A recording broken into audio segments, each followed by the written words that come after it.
Assalamu alaikum. My name is Brother Ijaz Ahmad of callingchristians.com, and today we're going to be discussing Mufassil Islam. Now, a lot of people might not know this, but sometime in 2011, I was actually friends with Mufassil Islam. And at that time, something strange happened, and that strange thing has happened again.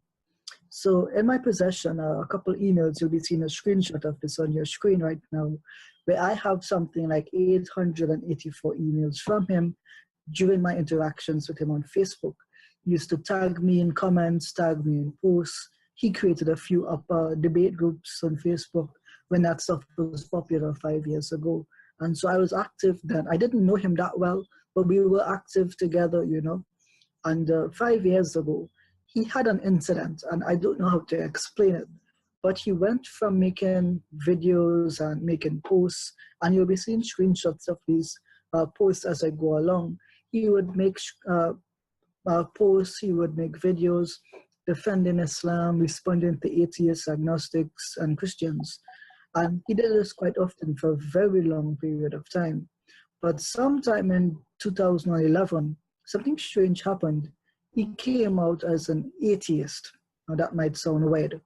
It literally happened overnight. Now, I didn't know him that well, maybe a couple of Facebook interactions, but because we were in the same groups together, I was somewhat familiar with him. So he claimed to be an ex-Muslim at this point, and it was really strange, the post that he was making. It was literally a change of mind overnight. And he persisted in this behavior for quite a while, maybe like a month or so. And eventually he came back into the fold of Islam. And this is after, like, we responded to a few of his videos, responded to a few of his posts. So he became Muslim again. And so I called him to, to answer, well, what happened? Explain to us what happened. Why did you leave? Why did you return? What's going on now? Now, at that time, he said, he changed his story a bit. At that time, he first said that it was a joke. He was just making a joke, and it was just to have fun. And I told him, apostasy is not a joke. Rejecting God is not a joke. If you're serious about your Islam, rejecting it is something that a serious practicing Muslim would not do. And then he came out with another excuse, and you'll be seeing that screenshot now. He said he had a mental breakdown, that he was suffering from mental illnesses. And that struck me as weird. I mean, it's something I can believe given his very erratic behavior. And so I pushed him. I'm like, what mental illness? What's going on with you? And he said his wife was trying to leave him, and so that caused all of the weird things that he was doing. I don't know. At that point in time, I kind of lost interest in what he had to say, because here is someone who you spent maybe a couple of months with interacting online, not directly, but peripherally. But if you're in the same group, you're still going to be familiar with each other to some extent. Overnight, he changes who he is, becomes an outspoken critic of Islam, making videos, creating groups, creating posts against Islam, and then he returns all to say it's a joke. And then it's not a joke. He has another excuse. It's because his wife was leaving him and he had mental issues. So this is my experience with him. So a couple of years later, in 2015, I saw that he had a couple thousand followers on his Facebook page. I think it's somewhere in the field of 50 to 60,000. So he became really popular in that time, since I forgot about him. And then someone posted a video where he said that he became an atheist again. And see, that's the thing. He's done this before, and he's doing it again. At that time, I think he was living in New York, and he had to leave the US. And now I think he's living in Ireland. And I've seen people posting that he actually has to leave Ireland. He's been kicked out, so he's doing this to keep his visa or something of that nature. So he might be claiming that's not true, but there is precedence for this claim, because the same thing happened when he was in New York. So given the current situation, my experience with this Mufassil Islam is that perhaps he is mentally ill, given his own witness, and you have an email to see that, or it is perhaps he wants to remain in Ireland, just as he wanted to remain in New York and could not. The same incident is playing itself out again. What we're not doing here is we're not attacking him. We're just trying to give a context for his behavior so people are alert to this, and the sycophants around him who are using him for their particular agenda, which is Islamophobia and the neo-atheist movement.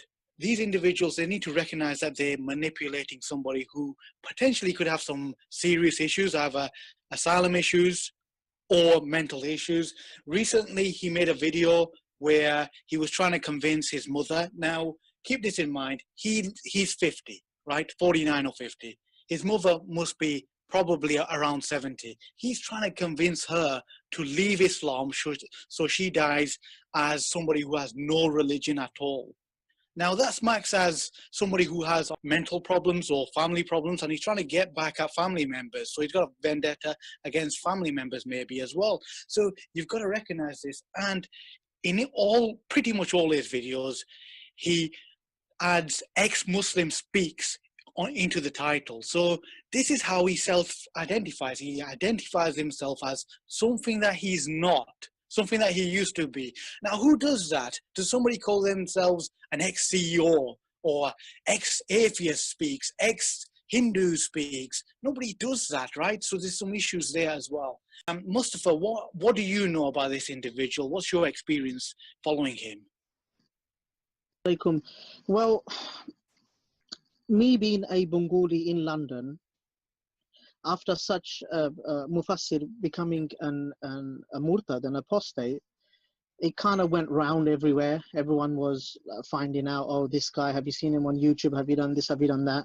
So when I went to East London Mosque, I know a few members there, the IFE members, Islamic Forum Europe senior members, and I was speaking to them, and they said, we know this guy pretty well.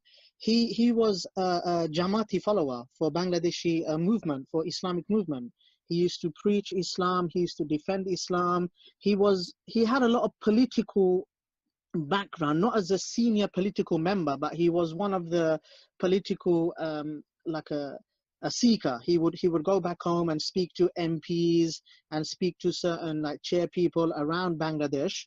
When he was in UK or in the kingdom itself, he would invite them. But what I found out is when I was speaking to the senior members, and also I was speaking to another brother a couple of days ago, he couldn't win a lot of votes from those political leaders and members, and that kind of really triggered him off, and it just didn't work in his favor. And he started to just move away. Also, on top of that, again, as Brother Ijaz said, there was an issue with his asylum also. Knowing that he's got to leave, he's going to have to play some silly games. And what kind of games can he play? He can start acting like he's an atheist and then showing to the Home Office that, look, if I go back home, I'm going to get a lot of trouble. And those kind of sickness most probably came in until to a point that he knows that he can't head back again. And I actually know a person who personally knew him. He would come and he would see him, etc., etc. He said he wasn't like that. What kind of sickness got into him? Allahu Alam. But all I know is that this guy, he's definitely seeking attention. I don't think he's sincere even in idea of him being an apostate. I don't even accept that. I mean, when you're an apostate, you have that sincerity of becoming who you are. He doesn't even seem sincere in that point. He's come to a point that because he knows the Bangladeshi organization has probably left him and he's on his own, he just wants to take it out on all Bengalis. That's it. His vendetta is against Bangladeshis. I don't think he's got a vendetta against Muslims, but he knows that because Bangladesh is around 97% Muslim, he's just going to take it out on all of them. So that's what I see him as, one of them, attention seeking. Because think of it like this. He's not only attacking Islam, he's kind of attacking everyone. He's even attacking Christianity, everything, because he wants this kind of a shelter, you know, around him. So he make people believe that he's genuinely an atheist. Even atheists were doubting him. I was reading some papers quite a while ago when some of my brothers were sending me, and this was months ago. So I literally don't have those papers, but I've been asking them if they can retrieve it. That even atheists were doubting him. Some of the atheists were like, "Listen, we don't even believe that you are an atheist." You know what I mean? It seems like you're doing it for some sort of asylum reason. And so I personally don't see him as a threat, you know, because as far as I know, all the Bengalis that I'm aware of who from East London, from the East London Masjid side, or from my workplace, or from around me, because I'm from East London, so you can understand there's a majority of Muslims here near Whitechapel, etc. So we kind of have a lot of Bangladeshis here, and the Bangladeshis that I'm communicating with, they don't give him attention. They say, look, just ignore him. He's a nobody. So he's not a threat to anyone. It's just the kind of thing that he's portraying is really demeaning. It's really psychologically, it's affecting a lot of people. But generally, he's not a threat, because people know, a lot of brothers here and sisters, I believe, also, they're not really bothered of what he's doing. Like, oh, he's just he's an apostate. Have you heard, like when I was at work, I said to my colleague, have you heard about Mufassil new video? Yeah, I heard it. Oh, ignore him. He's a senior member of East London Mosque. So I think what we're doing is now we want to establish and find out what his real motives are, because it seems like he's under a major confusion, and he doesn't want to expose his confusion. I know his wife's left him, like brother I just said. His wife has left him. That's for sure. Because one of the brothers that I spoke to, he said no, his wife's left him. So his wife's definitely left him, and now he's come to a point that, okay, think of it like this: when a young boy, he's in love with a girl. I'm just giving an analogy, and then his girlfriend just leaves him. What does he do? He ends up doing stupid stuff. He really doesn't care what he's doing. This man, his wife has left him. He's going to be completely on a loose mode now. He doesn't care what he's doing. He's just going to go all out. So I think that this guy, we need to obviously establish what his agenda is. If he is doing it for the sake of spite, are you doing it just because you're spiting that you never had any sort of attention, or are you genuinely doing it because you just don't like Muslims? Because if you don't like Muslims, then seriously, you know, you need to start giving us some explanation of how we can help you, you know, in that way. But I don't think he's doing it, and he's only using old, like I said to brother Yahya, he's using all these anti-Muslim busted old arguments, which completely doesn't make any sense. Like brother Yahya said, and yesterday, subhanallah, brother Yahya said, look, his arguments are so, you know, like weak. In other words, I'm paraphrasing, like, it's just old, we can refute them. We just want to establish what was the cause for him becoming a murtad. And I say to you that it was purely because, and this is what as far as I can tell you, is purely because of these political grounds, that he had no power when he was in Bangladesh, when he was in UK. Politicians never gave him any attention. They were just promoting Islam, and he just thought, you know what, it's not happening my way. So he just thought, the only way I can get attention is throw it back on them. That's how it is for me. That's all I can say for now, brothers. Brother Yahya. Okay, well, that's really interesting, and we appreciate your insight on that. I just want to ask you, initially when he was when he was in New York, was he a political asylum seeker there? Because I don't understand his background. I could probably answer that. He is a lawyer. At that point in time, he did claim to be a lawyer.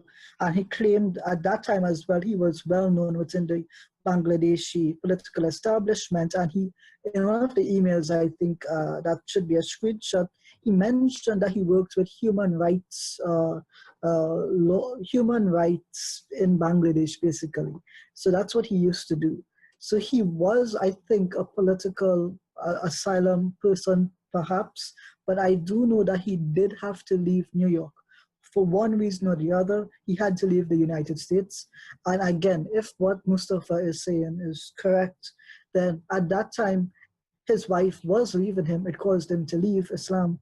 His wife could have left him again this time, and that could have also been the trigger. So at least 5 to 6 years now, he has had that recurring problem of not being taken seriously by the Bangladeshi political establishments. He has not been taken seriously by fellow lawyers, by fellow human rights lawyers. and he has not been taken seriously by a lot of Muslims for some reason.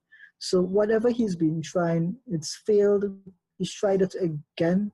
So one thing that Mustafa did note correctly was that he is doing this for a specific reason.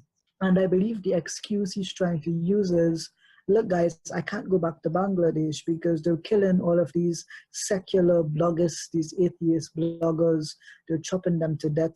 I'm so well known. I have 60,000 likes on Facebook. So many people know me now as an ex-Muslim. All my videos have that title. It's impossible for me to go back home and be safe.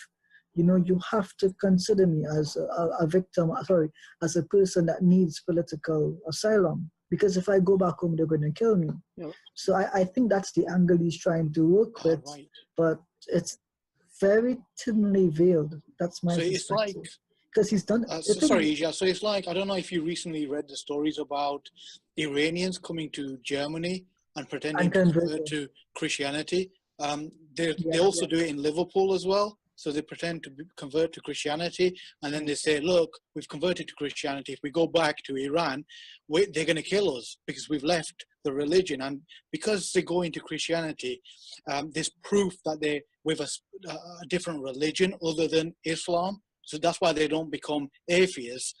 They go to Christianity because then they've got the church behind them, giving them that proof to show that they are of a different religion other than Islam.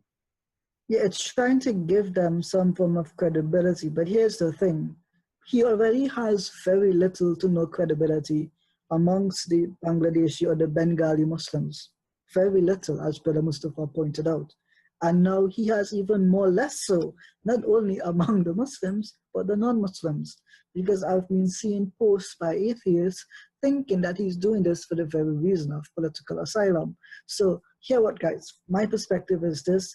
It's that he's done this one before and it didn't work. So now he's doing it again. He has a larger crowd to do it too. So he thinks it will work at this point in time. You have to remember, he thinks that he knows the law. He fights for human rights. So he's probably thinking, well, I'm experienced in this field.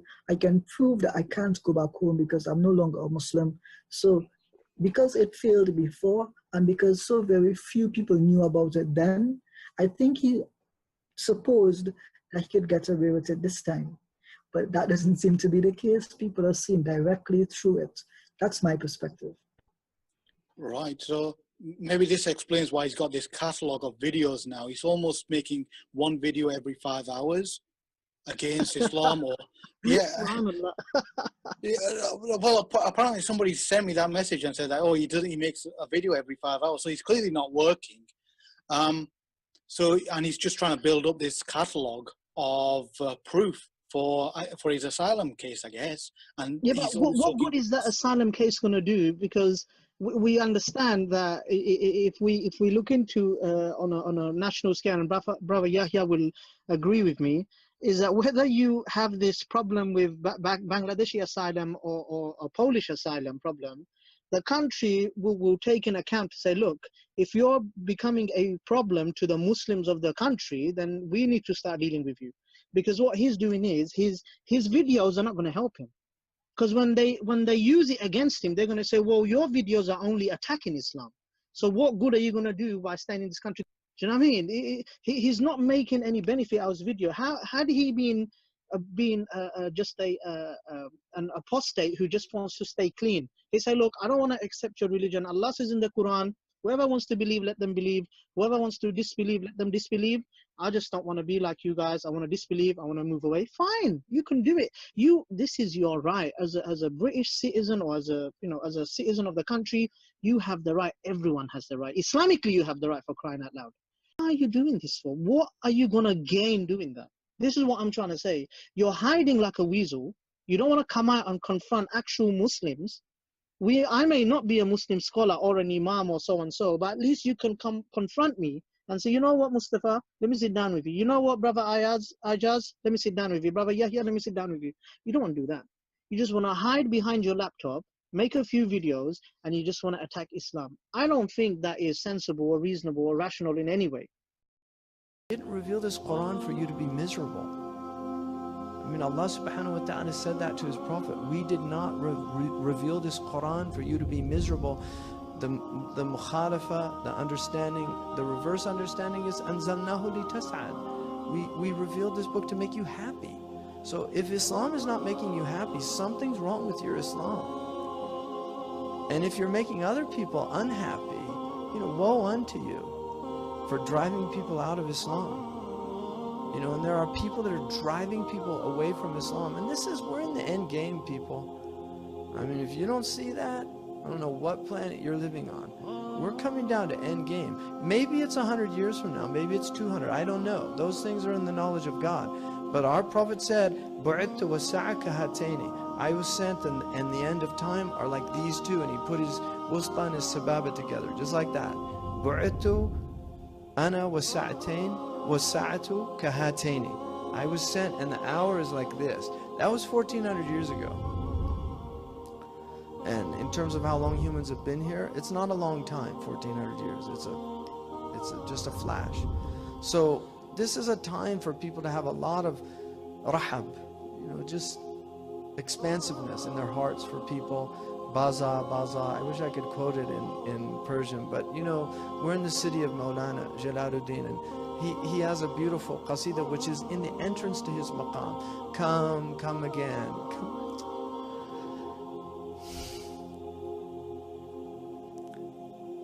You know, whatever you've done,